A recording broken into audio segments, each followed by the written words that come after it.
Good time of day, guys. My name is Godzi, and welcome back to another episode of Higurashi When They Cry, Ch.3 Tatarigoroshi. Last episode, Oishi started showing up and causing havoc, somewhat. Like, he grabbed Keiichi's shoulders and fucking hurt him, so awesome, and everyone thinks he's kind of just a bringer of bad fate, which I think is technically the truth, isn't it? Like, in a way, but, like, not directly. Like, I'm pretty sure indirectly Oishi's supposed to kind of be like, I'm here now, time to fuck shit up, even though it's not me who's fucking shit up. Just my existence causes shit to fuck itself up. Pretty sure that's the case. I might be wrong on that, but regardless. And also, just big argument in the classroom over how to save Satoko. You know, Rena going crazy because she does that sometimes. Keiichi being mad because he does that sometimes. Mion crying because she does that sometimes. You know? And Rika was just there. So I would have some stuff to say, but I'm kind of on a little bit of a time crunch. I only have like about an hour to record today, so I want to stop as close to like an hour as possible, but I can go to an hour 10. So I'm not going to talk about the new anime or like any future stuff right now. I'm just going to say one thing that was brought up in a comment last episode, which was a suggestion for how I'm going to handle spoiler time for the rest of, I guess, Higurashi in general. And it's that they suggested that when I go into spoiler time, instead of pulling up the menu when I'm done, I should pull down the menu when I'm done. So I sit like this and talk, and then when it's over, I just get rid of it. It'd make it easier to skip past, because, yeah, I like that idea, so I'm gonna do that. The only other alternative really would be to put a timestamp in the video, but I don't want to edit, so oops, sorry. Either way, nothing to talk about today, so let's get into it. Someone, I don't know who, heaved a sigh. Satoko being tormented had been known about since last year. How had the tragedy back then saved Satoko? How had they brought it to an end? Right. In the end, nobody could do anything. All they could do was bear it patiently, and wait for those agonizing days to end. That's right. The one who brought an end to those terrible days was some crazy drug addict nobody knew. You sure? On the night of Watanagashi last year, their mean aunt had been beaten to death. But it hadn't been done to save Satoko or Satoshi. Right. It really was just a coincidence. Satoko's friends, who needed to do something for her most of all, could do nothing. The incident may have been a tragic one, but from Satoko's viewpoint, it was nothing less than a miracle. Yes, a miracle. A miracle one could only wait for. Is waiting all we can do? Not for evidence of abuse, not for something that minor. Huh? Wait, for what? A miracle. No one made fun of me for using such a crazy word. We couldn't come up with any solution, so it was the only thing we could do. We're powerless. That one word Mion dropped was the finishing blow. It was hot. My body was sticky with sweat. The worst month, June. You see, every single time, I'm just a minute or two away from the end of the chapter. Absolute fucking dumbass mode. Hello, I am in dumbass mode. Welcome to dumbass mode. Can I take your order? I walked forward quite a ways, then turned right where the rice fields ended. I'd never come here before, so I had no idea where to go. I got lost several times, so I may have taken quite a long way around. Maybe I should have gone back home and gotten my bike first. It would have made everyone else worry if I'd asked them, so I asked one of our other classmates where Satoko's actual house was. That house was originally her family's, apparently, not their uncle and his wife's. Their house had been bigger, so they had taken it for themselves. Right here. Several houses all in a line. Over there? I was visiting Satoko's house, but didn't particularly intend to meet her there. I didn't mean to spy on the enemy, her mean uncle, either. Maybe I just wanted to be a little closer to her, as her Nini. Pretty words, but I didn't know if they were true. If what Tomita-kun and the others told me was right, it'd be this house, the one from the title screen. Okay, makes sense. When I recognized it, my feet grew heavy. What did I come here for? My motive for coming here was absurd. When Mion had said at the end that we were powerless, it made me sort of frustrated. I just wanted to do something, anything other than waste the days away praying for a miracle. That's what made me come here. But that was all.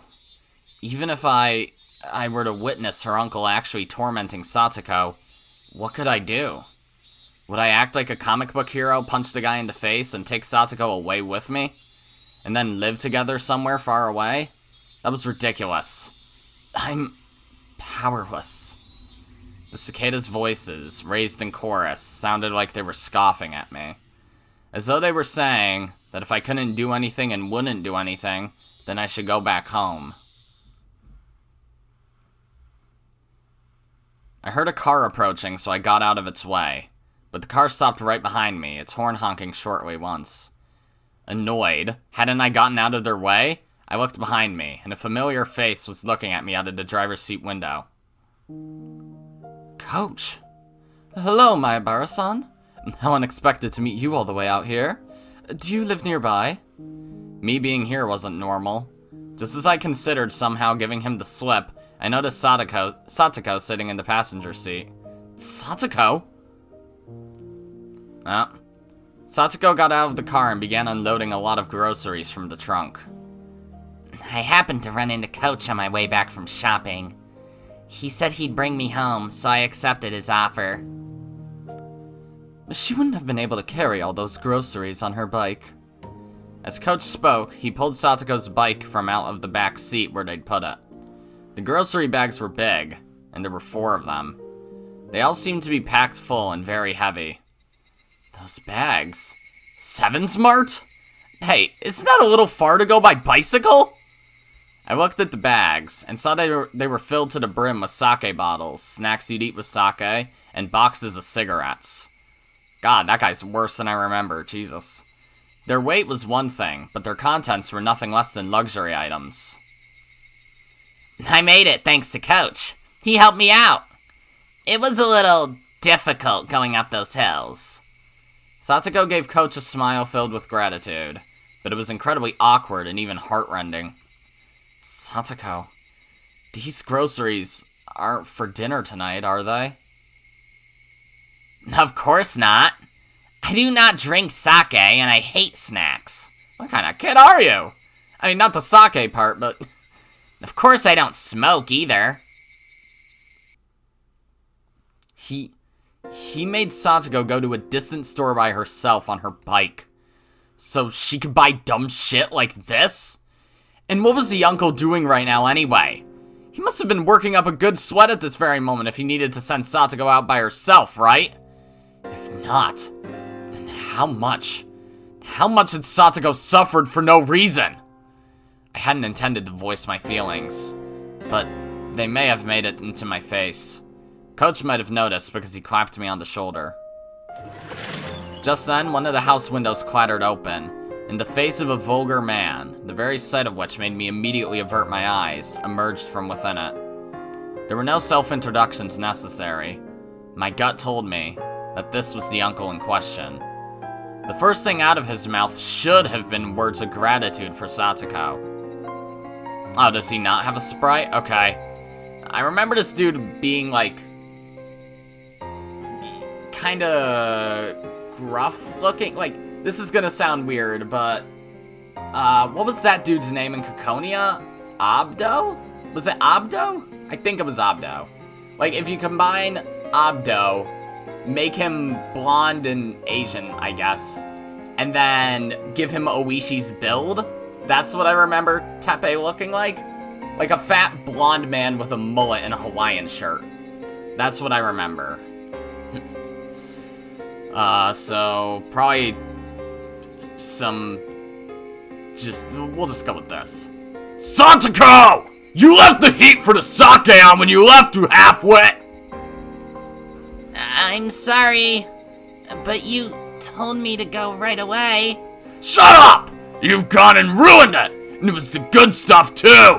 What do you do about it? I'm sorry. Satoko miserably apologized over and over, bowing again and again. She could be perfectly described as a small animal. I had no idea what was happening. Satoko finished shopping for all this heavy stuff that wasn't even for dinner. She only managed to come back because she ran into Coach and he drove her home. If she hadn't been found by him, she'd surely still be by herself, panting and moaning, pedaling her bicycle up that steep hill. What was with those words? Those horrible, sleazy words that he said to Satoko? In what country's dictionary did it tell him to say such things to a young girl who just finished shopping? My anger, of course, wouldn't reach him. The uncle displayed no interest in me, instead shouting at Coach. Oh, if it isn't Dr. Irie! Hello! Why don't you come on inside too? We're in the last round so you can get in right away. 100 yen per 1,000 points and anything goes. What, is he playing a game with people or something? No, I'll pass, thank you. I just ran into Satoko-chan and gave her a lift is all. I'll be leaving now. Nah, come play around. You've got a lot of money, yeah? I didn't even understand what her uncle and Coach were talking about, but I knew one thing for sure. None of what he just said had been to thank Satoko in any way. Satoko, could you bring us the damn snacks? And start getting those beers chilled too. Go get us some cold ones from the fridge. Oh, thug. Okay. Tichan, you're so harsh on her. She looks so sad. You should take better care of her. This is how I gotta treat her. She's been like this since she was with my bro. Spoil her and she ain't gonna listen to a damn thing you say. Shit. Whatever. It's your draw, Tichan. Tsubaki-san declared Riichi, too. What fucking game are they playing? Sorry. What, you and Riichi again, Tsubaki? Looked like it wasn't just her uncle. Some of his friends were over. Hey, wait. What were they doing? Flinging rude words left and right, making Satoko go shopping for your beer? What were they doing? My uncle's friends came from town, and they're playing mahjong. Mahjong? What? Okay, that's a pretty random game for gruffled sleazebags to play, but okay. I thought it was like Japanese poker or something. He told me to prepare dinner for them as well. What the hell? Mahjong? He called his friends over for mahjong? They were too busy playing, so they sent Satoko to buy them a crapload of booze from a faraway store. And the first thing he said to her was how she left the gas on? What the hell? What does that guy think he's doing? Who could get lost in some dumb game of mahjong and send Satoko to buy all this stuff? Even though Coach was listening, he pretended he wasn't. There was a line of heavy-looking shopping bags lined up on the ground next to the trunk. Mayabara-san, you help too, please. You're a boy, you get to carry this heavy one. Coach! You're gonna let this slide? This is completely... Coach pretended he hadn't heard that violent outburst either. When I thought about it later, his reaction might have been the best thing he could do in that situation. I'll carry 2 of them myself. Come on, help us carry them, please. The bags were packed to the brim with bottles of sake and bar snacks. They were so heavy, and so filthy, so unfair. They weren't just heavy in terms of weight. They made me feel mortified. Nothing could have been heavier than that. Keiichi-san, there's no need to push yourself. I'll carry it. Satoko mistook my biting back the humiliation as grimacing under the weight, and offered to help. Stupid. Don't underestimate me. Satoko had never looked down on my physical strength in the slightest. Coach, I'm sorry for you two. It must be heavy. No, not at all, answered Coach, smiling vaguely, coolly. But I alone knew. Coach was an adult, so he just knew how to keep his feelings from showing. There was even more anger than I was feeling, burning deep in his eyes.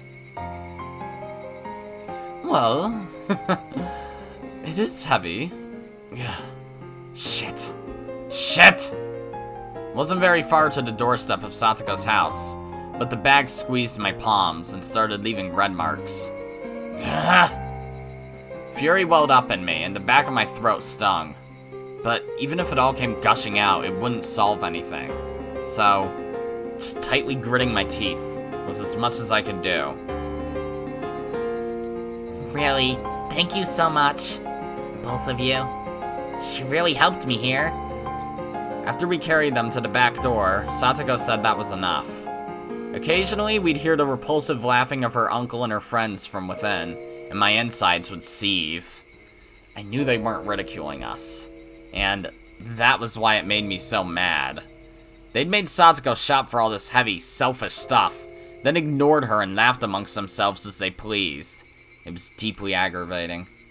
Of course, Coach had to have felt the same way, but if he accidentally let his feelings slip onto his face, he'd only cause Satoko more worry.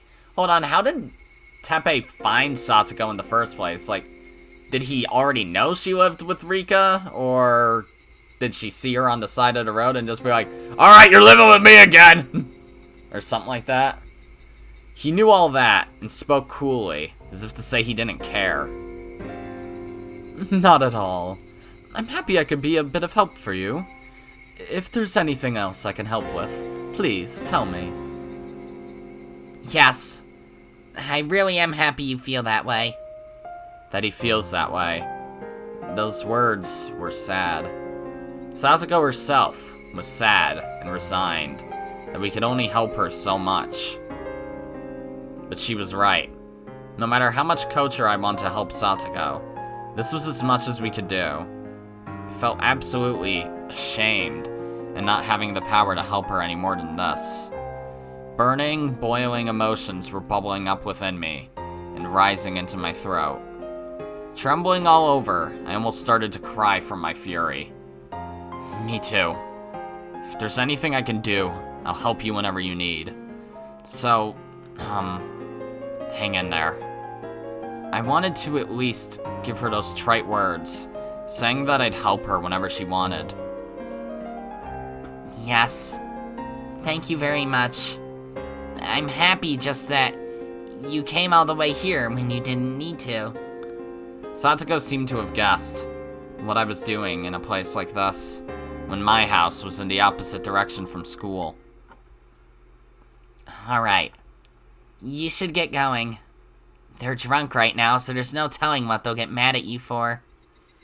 She felt guilty getting us involved, after we'd helped her, because she wanted to be the only one to suffer this misfortune. That's how it looked, and it hurt. I handed my supermarket bag over to Satoko, and then I noticed on the back of Satoko's hand, there was something that looked like a bruise. Hey, Satoko? What the heck is that bruise? I knew as much as anyone else how transparent that sounded. I didn't need to hear it from Satoko to know how this bruise came to be. I just slipped on the stairs and hit it a little. Please, pay it no mind.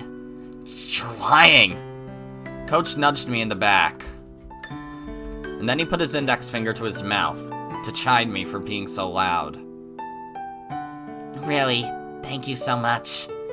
Until tomorrow, I hope we can see each other at school. That's not what I'm talking about! I asked you how you got that bruise on your hand!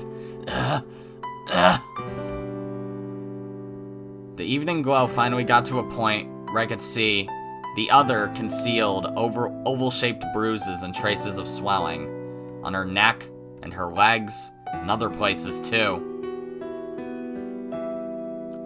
I fell down the stairs. The very moment my violent, rampaging emotions were about to burst their way out of my throat, I found my mouth being tightly clamped down on. Coach was pressing down on my mouth from behind, wrapping around me tightly with his hands. Because of that, I couldn't say anything.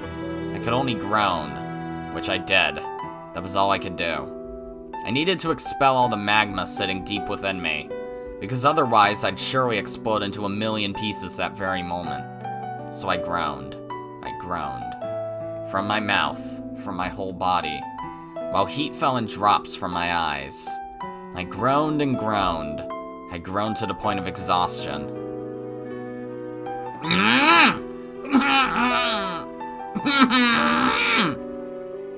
wrung absolutely everything out of myself. Even having lost my voice, I was still wringing it all out. I understand how you feel. I really do, Mayabara-san. Please, please just endure it for now. Please, I'm asking you, Mayabara-san. Endure it for now? And then what, huh?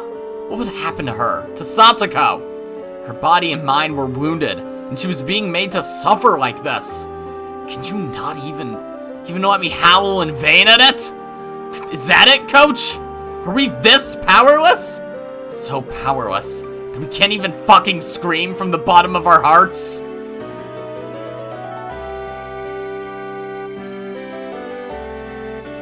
The voices of the Higurashi made me calm down. I didn't know how long it had been.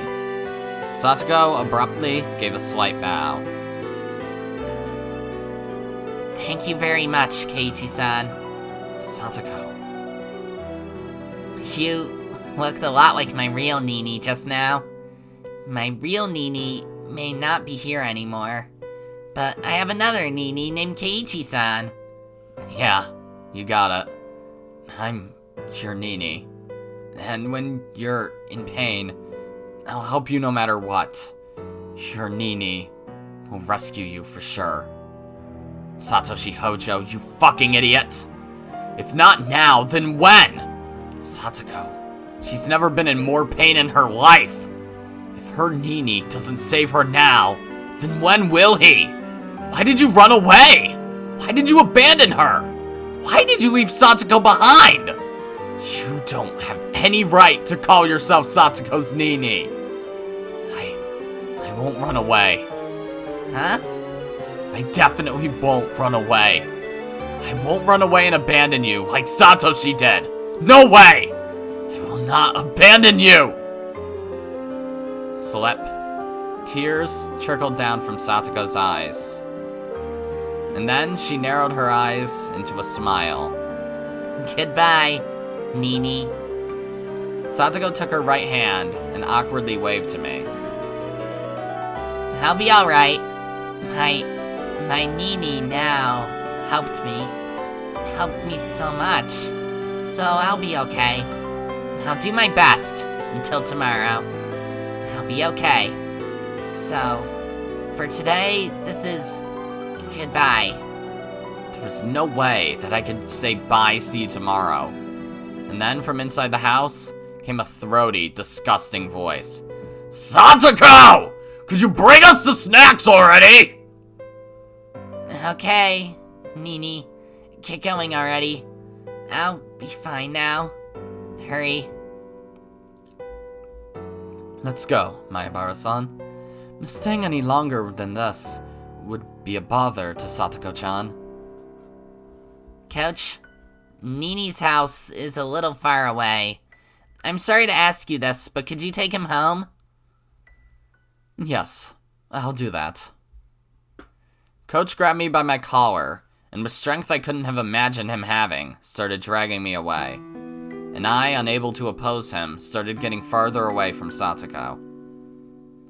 She waved her hand to us, expression still dark, and disappeared through the back door.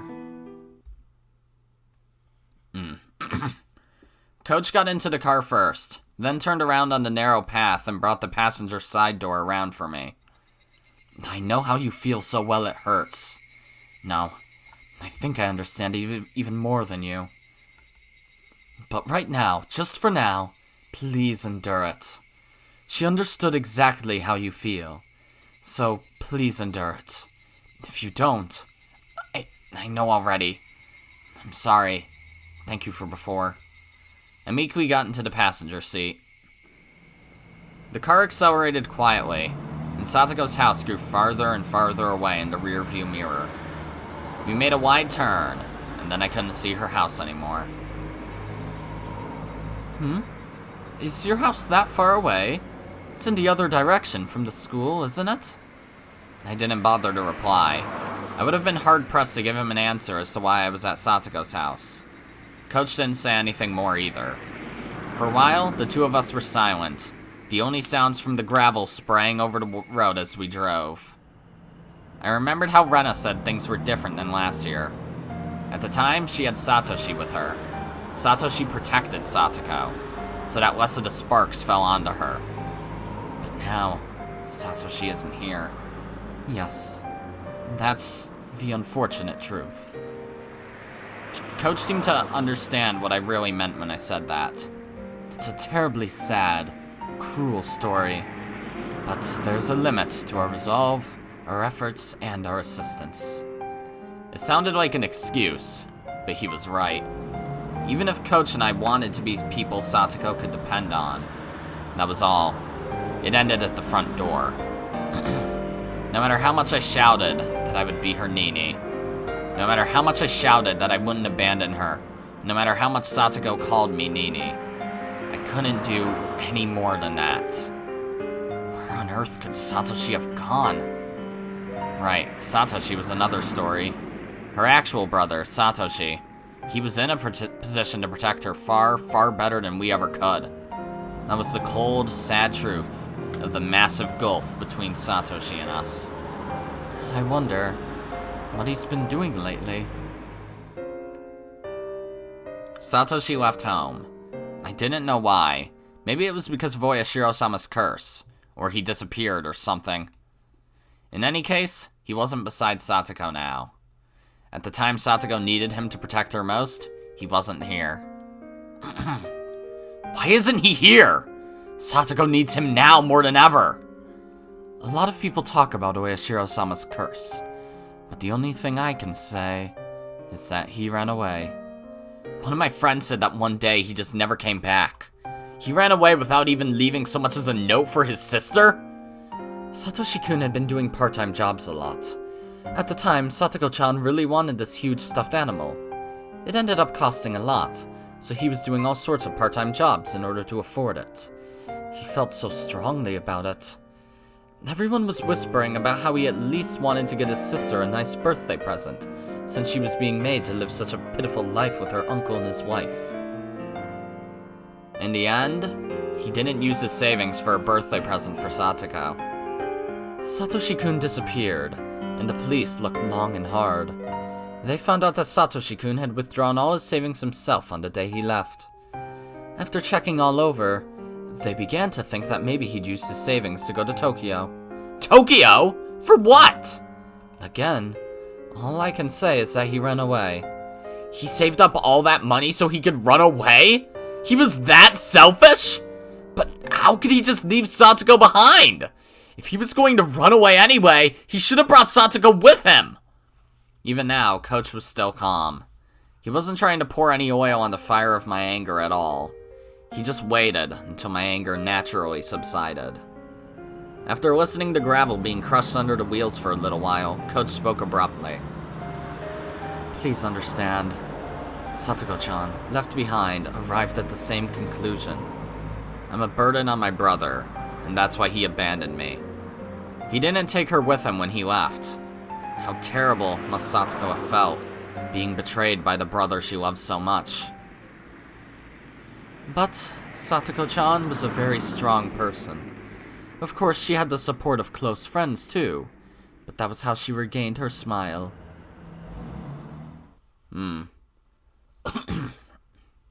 I recalled how Satoko had spoken of Satoshi so brightly when I was eating dinner with her and Rika-chan a few days ago.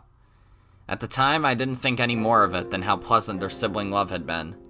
But now that I did think about it, I realized it was like she was peering into the distance from atop a pile of tragic perseverance. She said Satoshi-kun will come back for sure, and that when he did, she wanted him to see how she was no longer a burden. Satoko isn't a burden! She's way better at day-to-day living than me, and she can do pretty much anything! I mean, she might fall behind Ren or Rika-chan in certain aspects, but she's way more of an adult than most people. That's the result of her having worked so hard, since she didn't know when Satoshi would come home. Her efforts are so painful. While she lived with Rika-chan, Rika-chan taught her how to handle everything flawlessly. Also that she could welcome back Satoshi at any time, so that she could show him she wasn't ashamed. So, when is Satoshi gonna come back? I asked Coach, but knew he wouldn't be able to answer. In any case, Satoshi ran away. He left Satoko and ran away from Hinamizawa. Someone said that when you leave Hinamizawa and run away, Oyashiro-sama's curse gets you, right?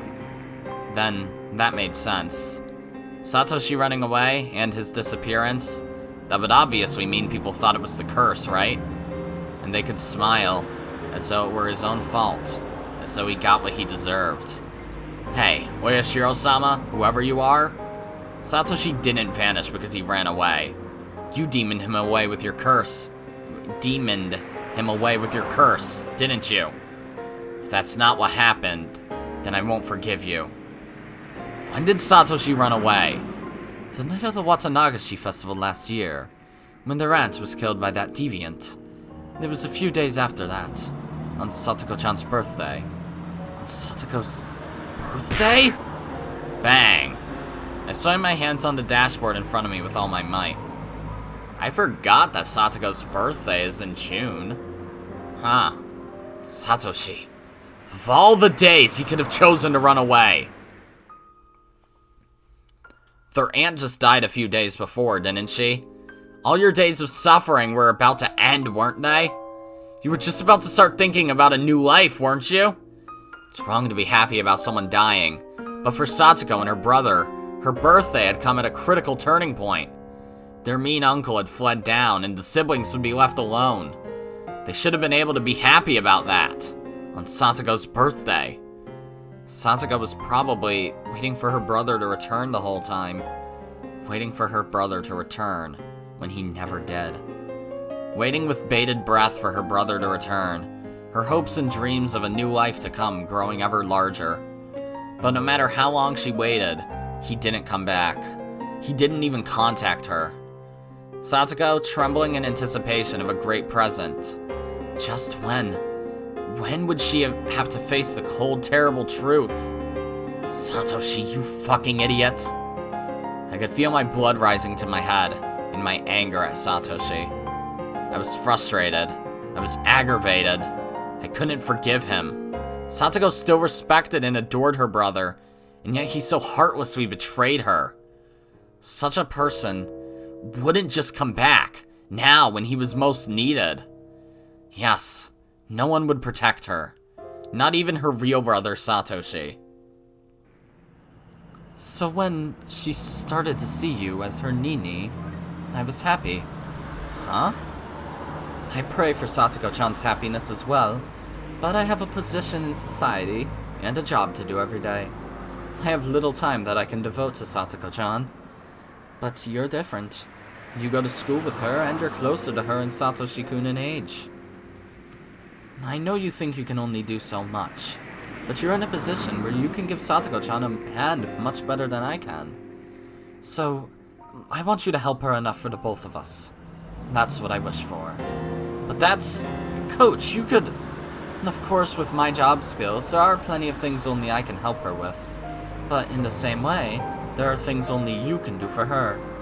What I want to say is, we should both perform in every way we can. Was that a little too complicated? Coach added that, but I shook my head in response. When I heard him say he had job skills, it reminded me that he was an adult, in a different position from all of us. Maybe I should ask him about it. No, Coach, do you know a lot about laws? No, I know even less than the less average person. Why? I thought back to when I argued with Mion and the others about Satoko. Our children's argument had only left us with the conclusion that we had to wait and see. But what would an adult think? What was it? The child welfare law? As an emergency measure to secure the safety of a juvenile, they can force him or her to separate from the parents. They can do that? So then, we could rescue Satoko from her uncle right away! Satoko-chan might not want that. Satoko doesn't want it? Why? Coach didn't answer me. I didn't know why he didn't. It was clear as day that Satoko's uncle was being violent and treating her like a slave. So then why? I clamped down on my frenzied emotions and waited intently for Coach to answer, but he never did. It wasn't like he was pretending he hadn't heard me.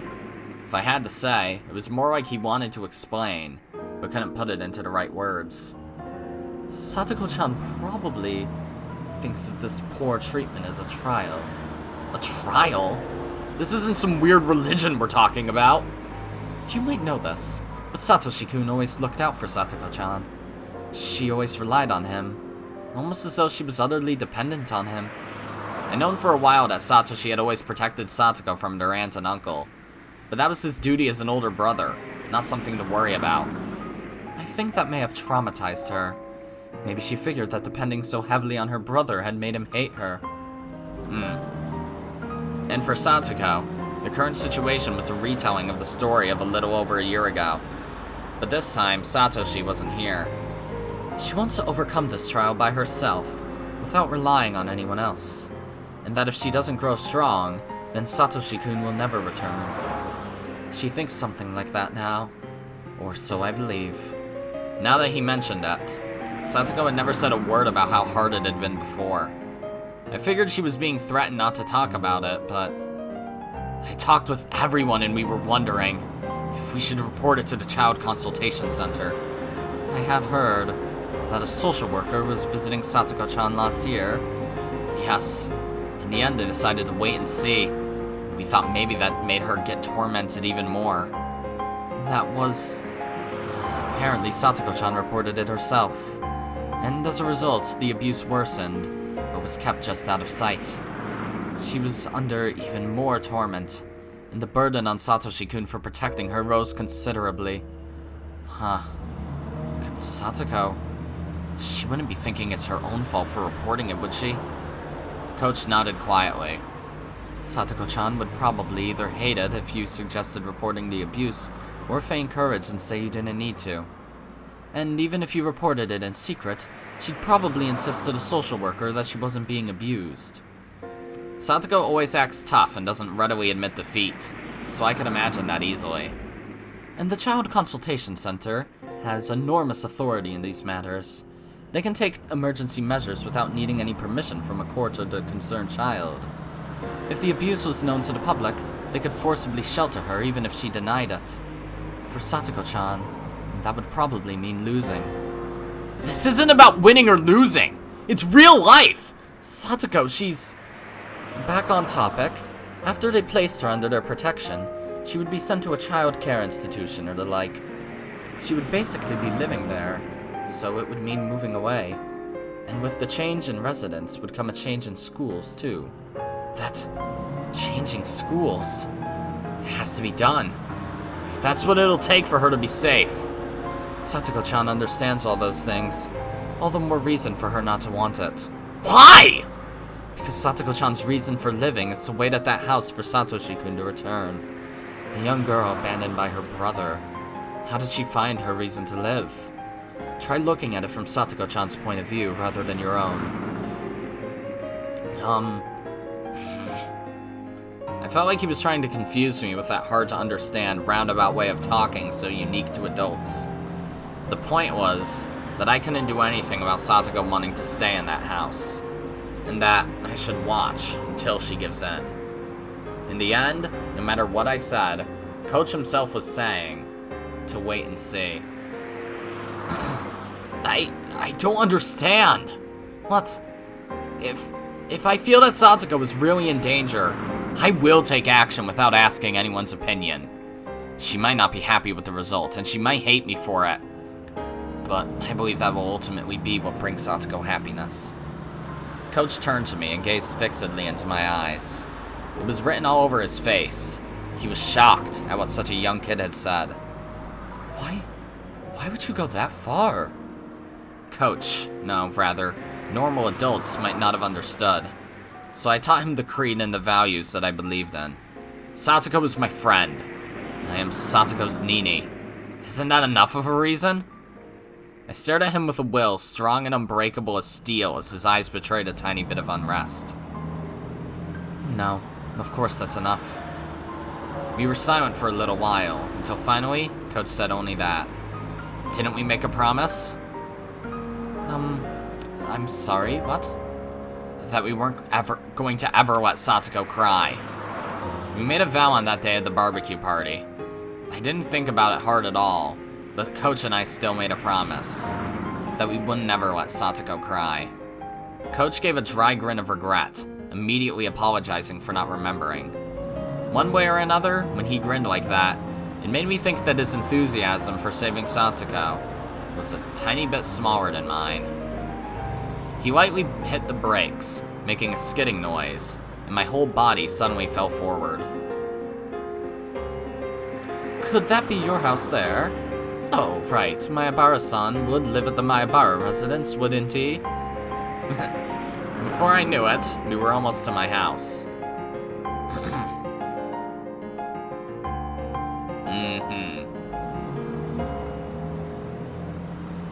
This chapter's going in a much more drama-filled... Oh, case file 31. Much more drama-filled direction than, the past couple. Achievement unlocked, plain to see. Alright. Case 31. December 1st, 1981.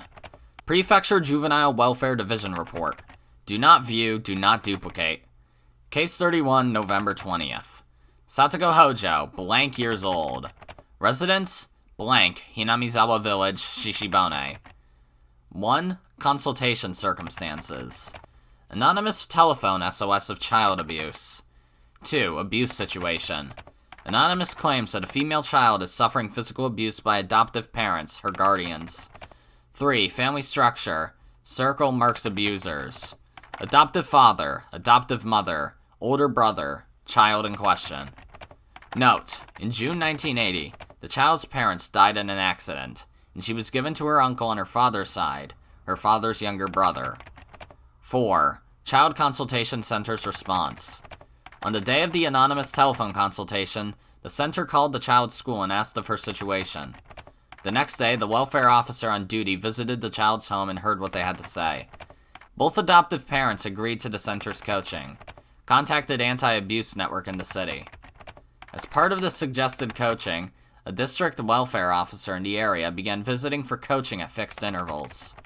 The scrawled note below is stapled to the report. Related information from former official Mr. W.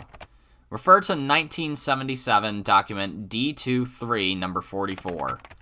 Ask Chief Investigator F from the city's education consultation offices. He is well informed about it.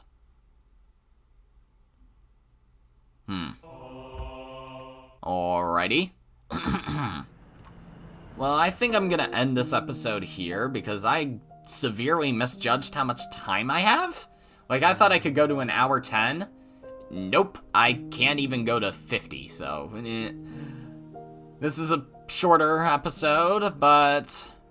we still made progress either way, 40 minutes of it, so... Yeah, that's gonna be it for this episode, guys. If you liked it, then be sure to press the like button, and if you didn't like it, then fuck you too. Remember to subscribe, follow me on Twitter, and hit that notification bell to stay up to date on all my videos and stuff. And as always, my name is Godzi, and I will see you all next time. Goodbye!